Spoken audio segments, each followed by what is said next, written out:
Fala pessoal, boa noite. Estamos aqui discutindo na Comissão de Constituição e Justiça, até agora no Senado, o texto da reforma tributária, mas eu dou uma pausa aqui rápida para dar um breve esclarecimento sobre o que aconteceu hoje. E algumas pessoas do estado de Goiás, principalmente, estão interpretando errado uma postagem que eu fiz sobre a condenação do governador de Goiás, Ronaldo Caiado, e do candidato eleito à prefeitura de Goiânia, o Sandro Mabel, em que eu simplesmente falei o seguinte, que não concordava que houvesse uma condenação à inelegibilidade por 8 anos do Caiado, por ele ter usado a estrutura física do Palácio da Esmeralda, que é o palácio oficial do governador do estado de Goiás, durante a campanha. Não estou falando que não tem que haver punição para a atitude dele por ter usado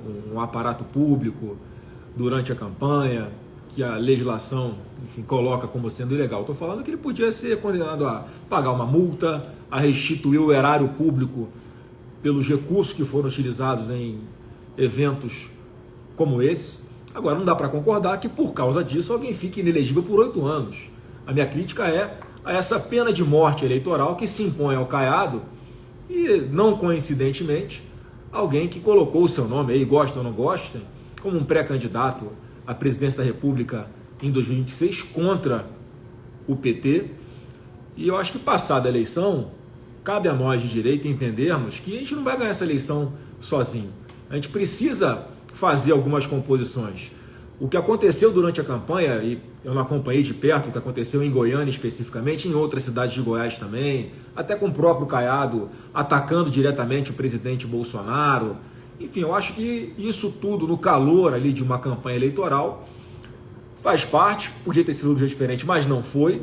E é o momento, acabada a eleição, de começar a lamber as feridas, tentar cicatrizar, esperar a poeira baixar e tentar cicatrizar essas feridas que porventura ficaram por ocasião desse período eleitoral. Então, eu estou vindo aqui só para reafirmar o ponto de vista.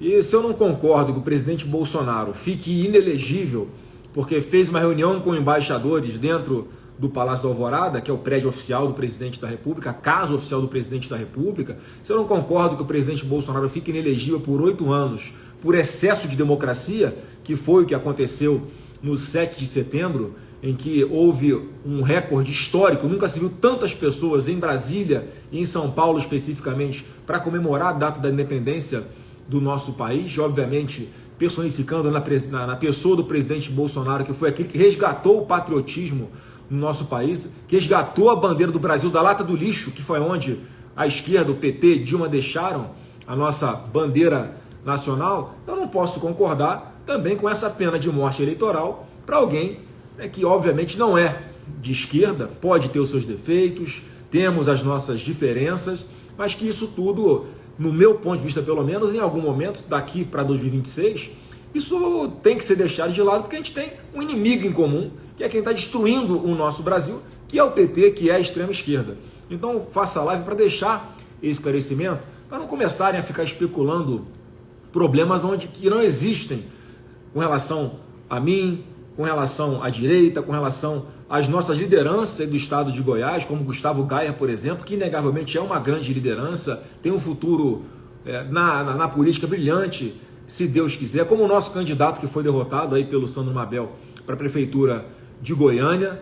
E o ponto de vista é apenas esse, não concordo, porque na minha percepção pelo menos, é mais o Caiado e o Caiado e o Mabel estão sendo vítimas, mais uma vez, do que eu tenho falado, do direito penal do inimigo.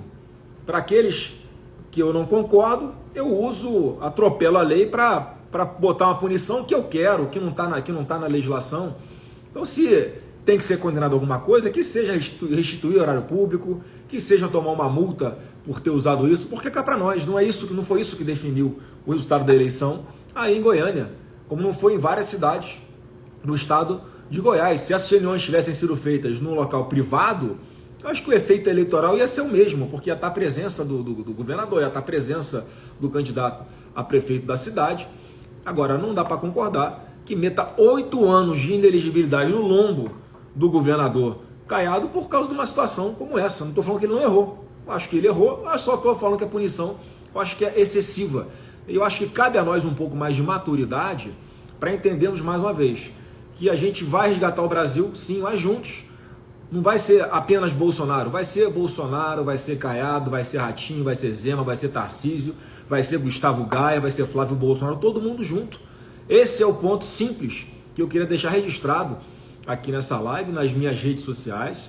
Vocês podem ter raiva de um, ter raiva de outro, mas o momento agora já é olhar para o resgate do nosso Brasil em 2026.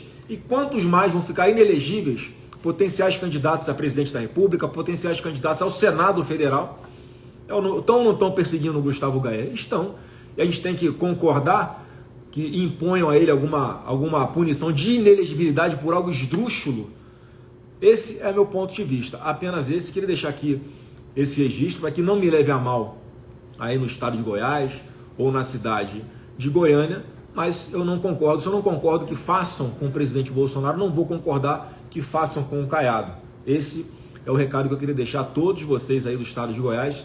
E eu vou retornar aqui agora para a Comissão de Constituição e Justiça, onde a gente está batalhando, lutando muito para tentar, de alguma forma, amenizar os efeitos nocivos, maléficos, perversos dessa reforma tributária que está na iminência de ser aprovada aqui do Senado, vai para a Câmara ainda, e vou descer para defender, por exemplo, a retirada do relator aqui no Senado Federal da reforma tributária, incluiu armas e munições no chamado imposto seletivo. Portanto, um imposto muito mais alto, chamado imposto do pecado, como se armas fossem compradas por bandidos em loja. Não são. Ao você aumentar a tributação ainda mais de armas e munições, que já é muito alta, isso vai praticamente inviabilizar a aquisição. No meu ponto de vista, pode configurar até um confisco, que é proibido pela Constituição Federal. Então, vamos aqui batalhar para tirar armas e munições desse rol de produtos e serviços que estão sendo colocados para serem taxados com esse imposto seletivo, que é um imposto muito maior, é o maior imposto que vamos ter no nosso país. Então estamos aqui trabalhando duro para defender as nossas pautas, porque eu acredito sinceramente que não é por causa de aumentar imposto que o traficante de drogas ou o miliciano vai deixar de comprar uma arma no mercado ilegal. Para eles tanto faz qual é o imposto, se é mais, se é menos, eles compram no mercado ilegal. Mais de 600 fuzis que foram apreendidos esse ano só no Rio de Janeiro, só pela Polícia Militar do Estado do Rio de Janeiro. Obviamente essas pessoas não compraram essas armas em lojas, obviamente essas compras não geraram aumento de arrecadação de ICMS no Estado do Rio de Janeiro, porque esses fuzis não são fabricados no Rio de Janeiro. Então, pessoal, obrigado pela atenção de todos vocês, uma boa noite e até a próxima.